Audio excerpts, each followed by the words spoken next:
Ich darf Sie auch begrüßen im Namen des Organisationskomitees.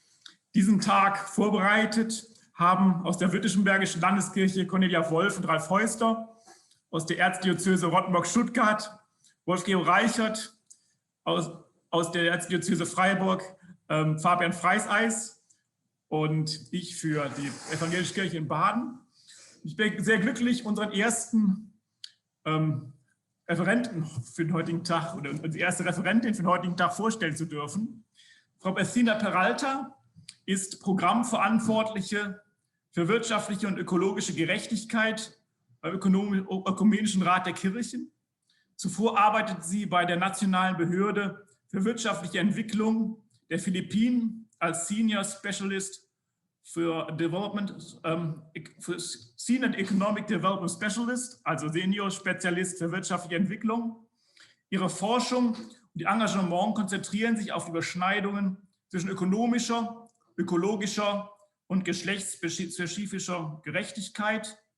Sie schloss ihren Master in Entwicklungsökonomie und ihr Postgraduiertendiplom in feministischer Entwicklungsökonomie am Institut für Sozialstudien der Erasmus-Universität in Den Haag in den Niederlanden ab.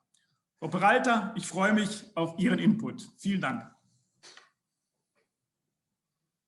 Thank you so much. Thank you, Matthias. Thank you, Michael, for that lovely introduction. And it is really my pleasure to be with you today, virtually, if not physically, and an honor to share about how COVID-19 has impacted the global economy, but also to talk a little bit about the roots of the crisis and, more importantly, the steps towards a just and sustainable recovery for an economy of life. And I will try to do so in 10 points. I will also now try to share my screen, and I'm hoping that the technology cooperates. I think that you are seeing it now, or at least I hope so.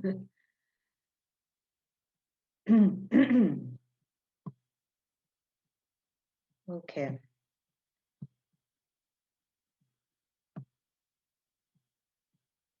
So I trust that you are seeing the screen.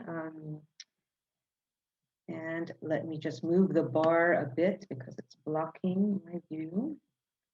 Okay. So friends, it has been a year since the word COVID has entered our vocabulary, touching, if not upturning, our daily lives. As Michael has shared, I'm currently based in Geneva, Switzerland, but home is Manila. Home is Manila, Philippines, which has been in various states of lockdown since March of last year. My country has managed to keep a lid on the spread of the virus, relatively speaking, but the impacts on livelihoods have been heartbreaking. An estimated 5 million people have been rendered jobless by this crisis. Forbidden to ply the city streets, many jeepney drivers, for instance, lost their jobs. And if you have been to Manila, or to the cities, at least in the Philippines, the jeepney is perhaps one of the most popular modes of public transportation. Even with the restrictions easing in the second half of last year, only 1/10 of the jeepney fleet in the capital of Manila has been allowed back on the road. And this is supposedly for health and sanitary reasons.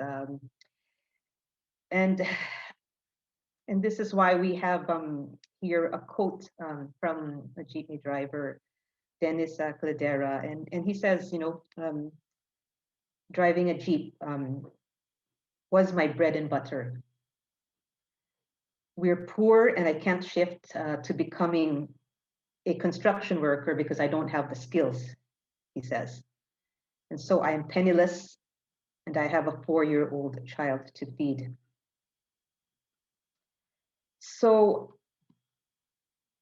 Dennis's story is, of course, one of hundreds of millions of stories for many, and not just in the developing, quote unquote, developing world, but not just in the developing world, but also in the developed world. The concern is that the virus will starve us even before it makes us sick.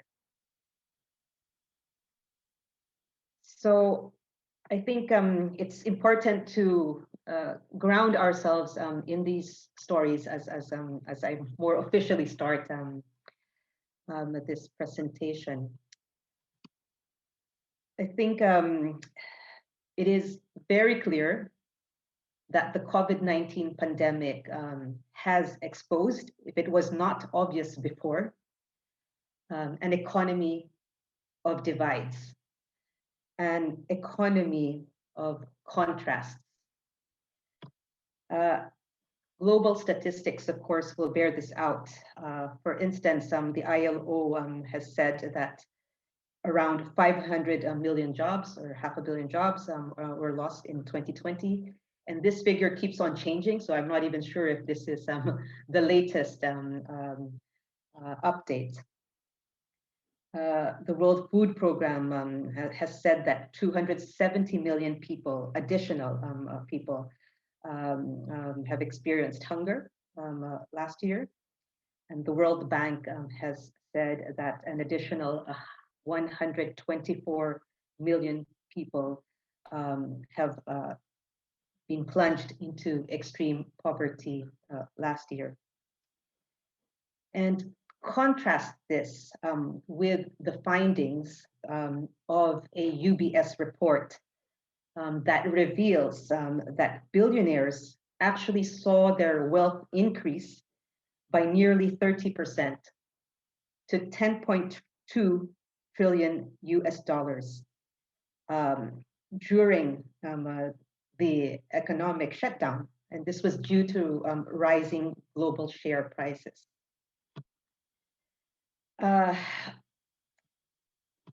We also note, and this is from the International Monetary Fund, that debt in low and middle income countries is now at an all-time high of nearly 200% of their combined gross domestic product. And again, contrast this with this figure that wealthier countries were able to deploy around 11 trillion US dollars in 2020 to tackle the pandemic and its effects. And it's clear that poorer countries are struggling. Obviously, all of us are struggling, but poorer countries are struggling more. We know that underfunded health systems mean that income-poor countries have weaker capacities to deal with the COVID-19 emergency. And it also means that poor countries may not be able to afford a wide-scale vaccination program now that a vaccine is on the horizon. Indeed, studies are indicating that, the best case scenario is that poor countries will be able to maybe vaccinate 20% of their populations this year. And that's the best case scenario. And at the same time, some of the world's richest countries have secured enough doses to immunize their populations multiple times over. So these are some of the, I have many other statistics, but I think I'll keep it down to this. So again, what is made clear by this crisis is that poverty, pre-existing inequalities, and other underlying conditions are not only aiding the spread of the pandemic, but are also exacerbating its impacts. Already we heard this morning that it is the vulnerable segments of society that suffer the worst in all crises. And there are many reasons for this. The poor are less likely to be covered by health insurance. The poor have less access to expensive medicines, treatment, and vaccines.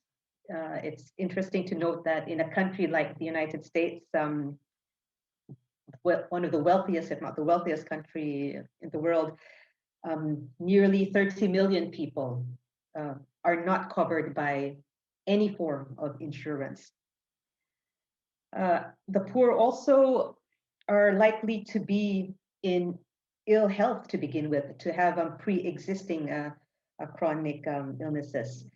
The poor often lack access to clean running water, to observe the constant admonition to wash, our hands. They have less access to adequate shelter. And this, of course, means it's more difficult to stay at home or practice social distancing. And the poor are more likely to reside in polluted environments.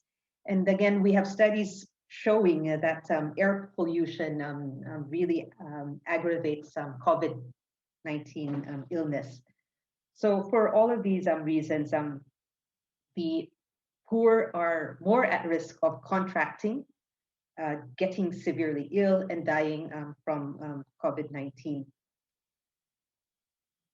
The poor, of course, are also bearing the brunt of joblessness as a consequence of the lockdown measures to address the spread of the virus.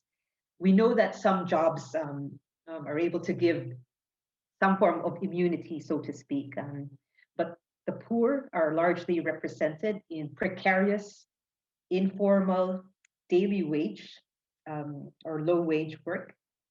But this is also really essential work. And as mentioned, the poor have very little choice in terms of going back to work, even if the risks to health are high. And for many, they cannot work from home. And this includes, of course, nurses' aides, grocery store clerks, etc. This is work that cannot be done remotely, clearly. The poor are also often the first to be fired. They're often not covered by unemployment benefits. And we also have migrant and undocumented workers who have been especially vulnerable to this crisis. As you know, I'm currently living in Geneva, in Switzerland, which is again a very, very rich country. And it was shocking for me to see, even in Geneva, very long lines for food support, which churches, faith-based organizations, and other NGOs have been offering. This is in Geneva. Of course, many of those who were queuing were undocumented workers, domestic workers, and many of them coming from the Philippines as well. So I think I will move to the next slide. What is again the crisis again is showing us, and this is a quote from Stephanie Seguino, that this crisis has found a fragile host, and this would be the social and economic fragilities that existed even before COVID-19. And I will share again some of these social fragilities. And one of them has to do with gender-based inequalities, which are exacerbating challenges faced by women in particular. Women are largely represented in low-wage work and in informal work. In the UK, for instance, there are statistics showing that women comprise 70% of low-paid earners. They also comprise the majority of people living in poverty. And also women comprise 90% of single parents. In the developing world, in the poorer countries, women workers comprise as much as 92% of informal workers. Women also make up the majority of the care workforce. And we know that, of course, care workers are usually undervalued, underpaid, and underprotected. And the school closures that have resulted from the crisis particularly affect women because women provide 75% of unpaid care work. And so women's care work burden has increased drastically, not just because of the health crisis, but also because of the school closures. In the healthcare sector, women are again in the front line, comprising around 70% of health workers. And this means that women are at high risk of exposure to the virus. And we are also increasingly learning that in situations of lockdown, women are facing greater threats of domestic violence. So this leads Maria Floro, an economist, a feminist economist, to point out that in this moment of crisis, women's care work is again shoring up the economy. And to some extent, this crisis has kind of like shown a light on care work and the care economy. To some extent, has recognized and even heroized this work. But again, there is that question of how do we show that we are valuing this work?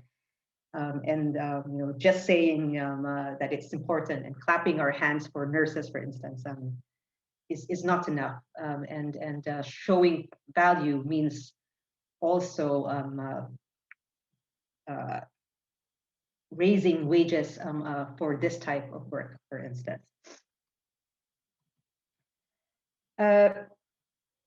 The crisis also has racial and ethnic dimensions. Studies are showing that people of African descent and other ethnic groups in the US, in the United Kingdom and Brazil have a higher risk of dying from COVID-19 compared to whites. So in the US, it's like 3 times more, and in the UK, apparently, it's 4 times more. In countries where there are social safety nets, or rather where social safety nets are inadequate, and where health insurance coverage is employer-based, the job losses are again aggravating racial and ethnic disparities when it comes to access to health insurance.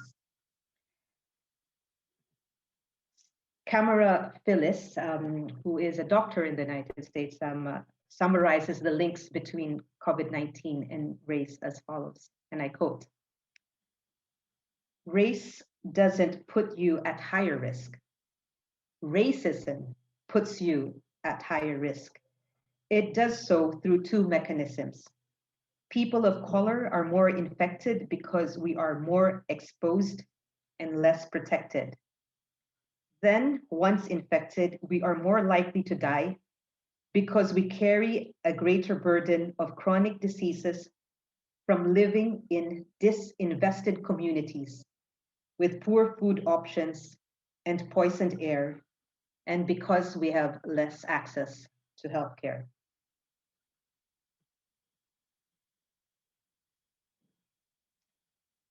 It is, I think, thus no accident that the Black Lives Matter movement has gained further ground in this current crisis.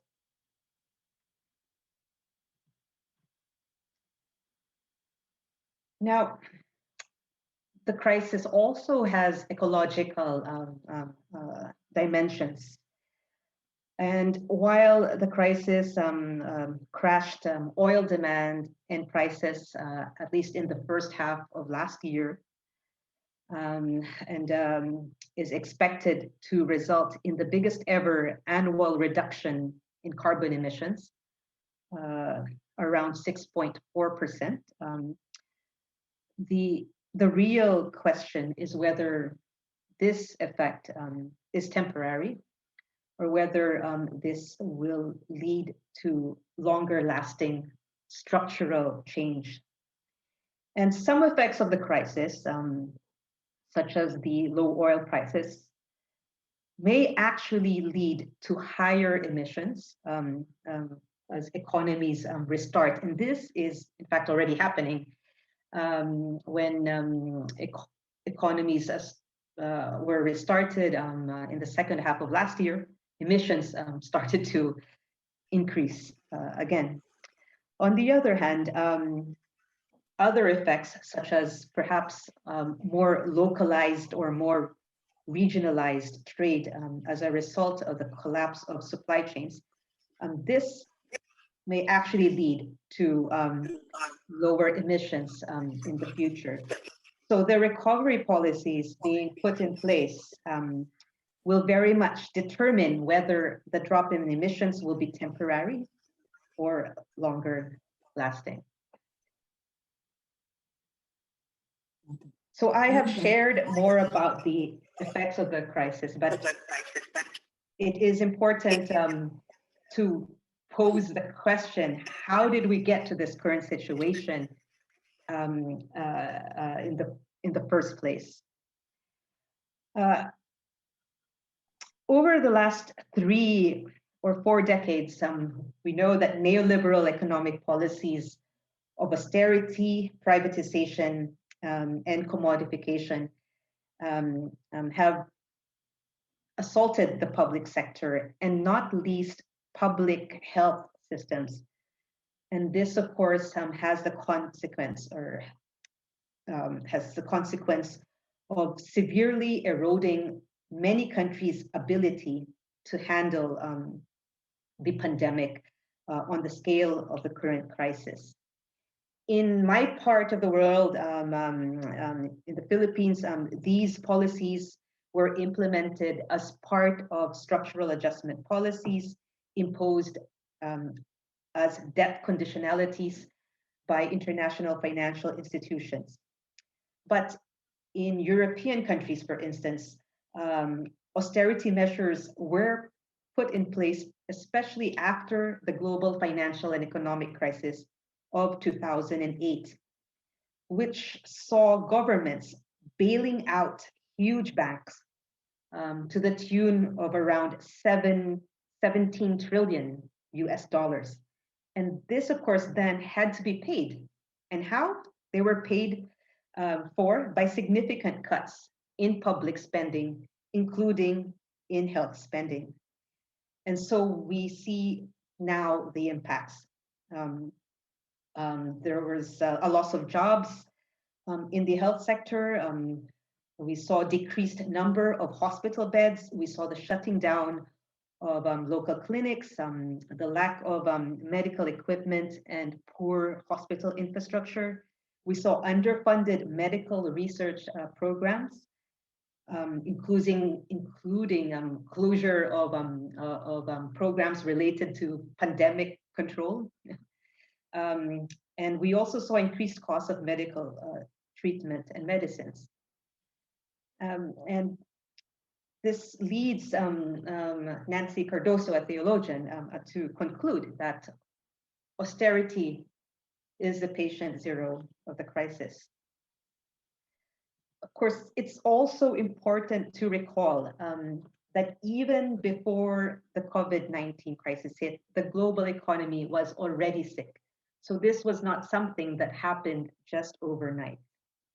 And I will not go through some of the statistics here on this slide.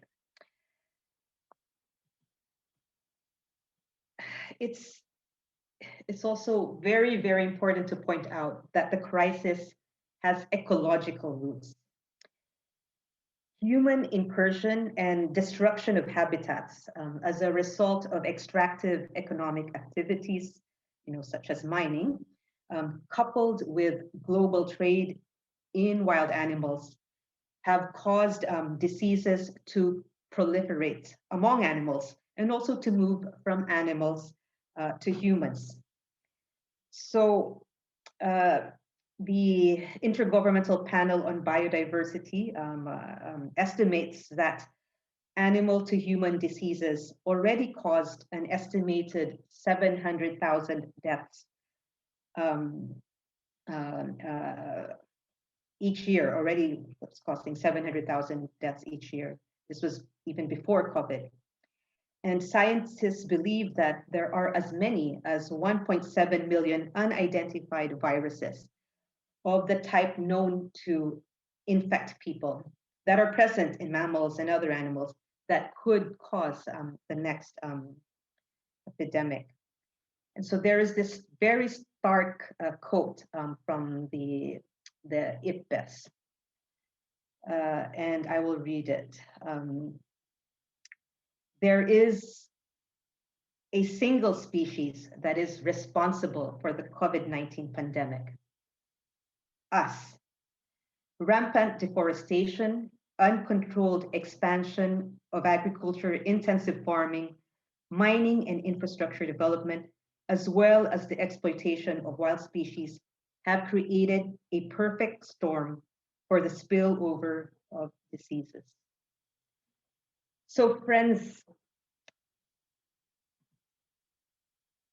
the crisis calls for nothing less than system change. Now more than ever, particularly in this time of pandemic, we need an economy of life.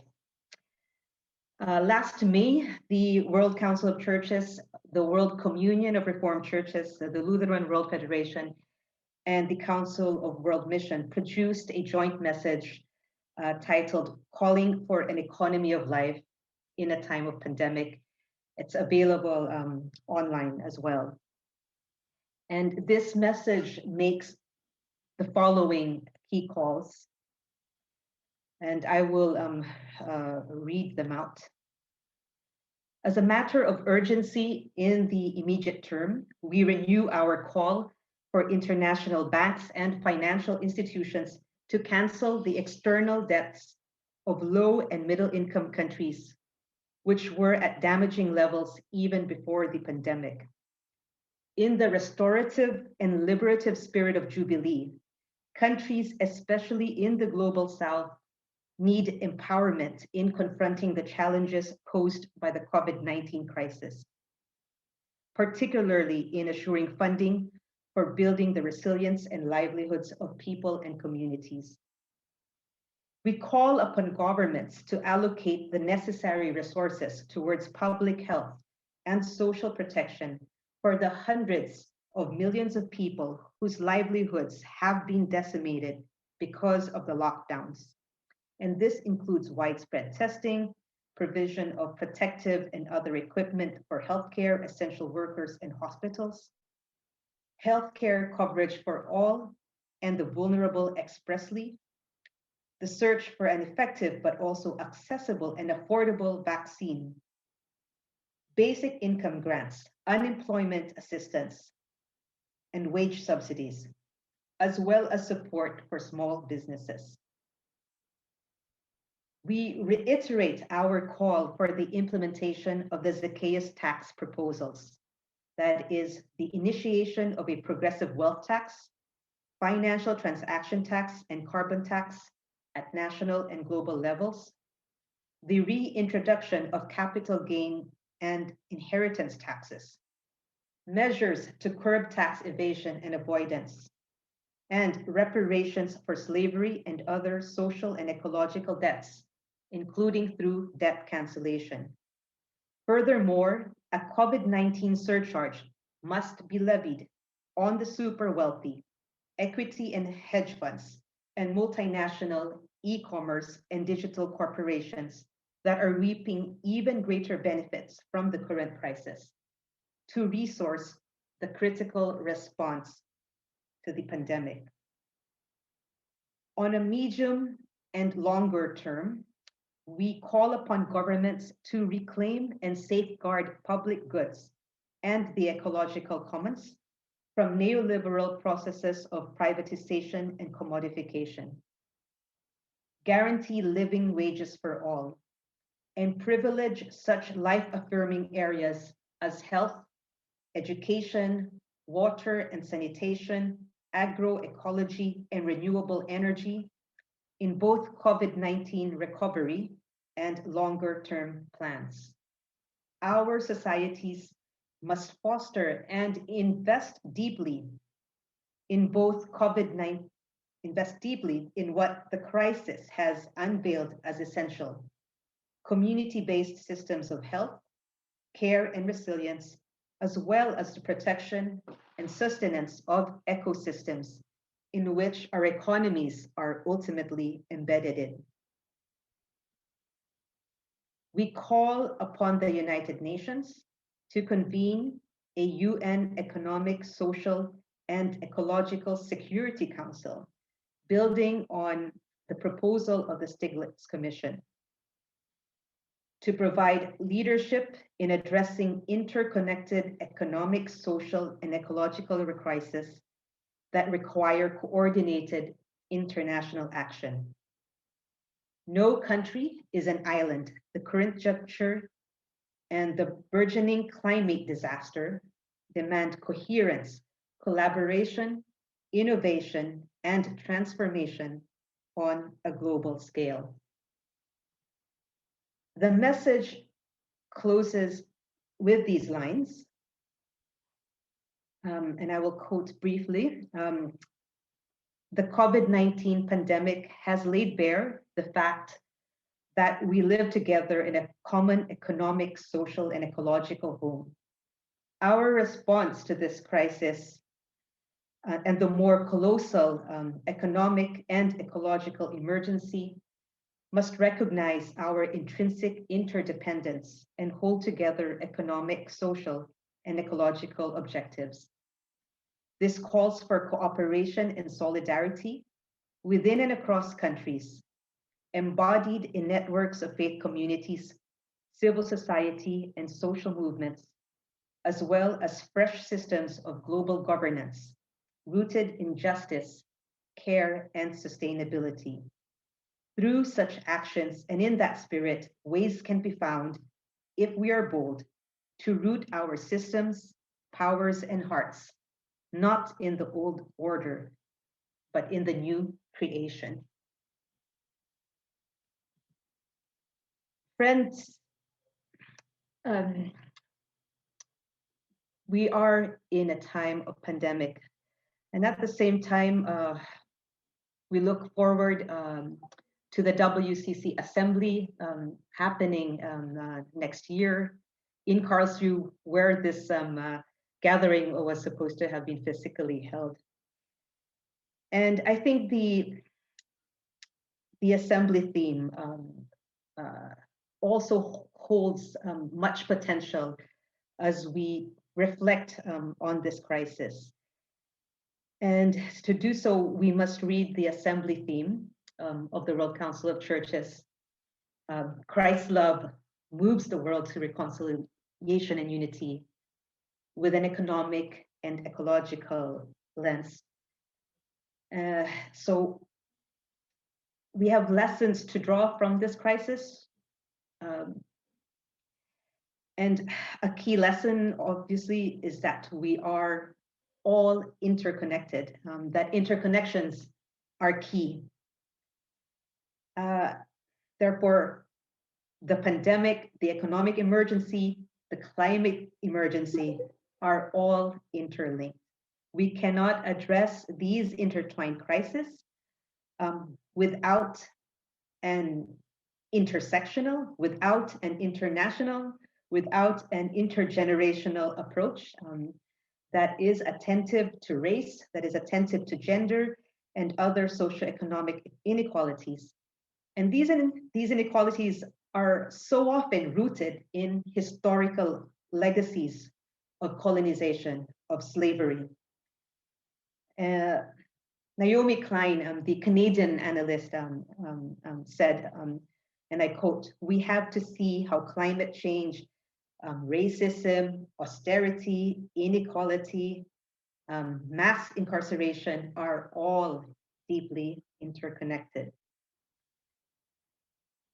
So this crisis, this current convergence of COVID-19, of the economic and ecological crisis, presents really an incredible opportunity to radically reshape our economies with a view to bridging the widening gaps between the have-nots and the haves, and also bridging the gender and racial divides. And so when we talk about reconciliation, we have to talk about bridging these gaps. When we talk about reconciliation, we have to talk about reconciling economy and ecology. We can no longer treat economy as separate from ecology, which is the very basis of our economic activities. When we talk about reconciliation, we also have to talk about reconciling the present with, our very painful history. It's a history of colonization, of slavery, and much more. And this can be done through reparations and an approach and other reparative approaches. When we talk about unity, we have to talk about building unity across, well, within our Christian family, but also across faiths, across movements, and across sectors in order to build an equitable and sustainable future for all. And I think, friends, I think I might have gone over time already a little bit, so I will end here. I will leave this quote on the screen for a few minutes, but I think I will end here. Thank you.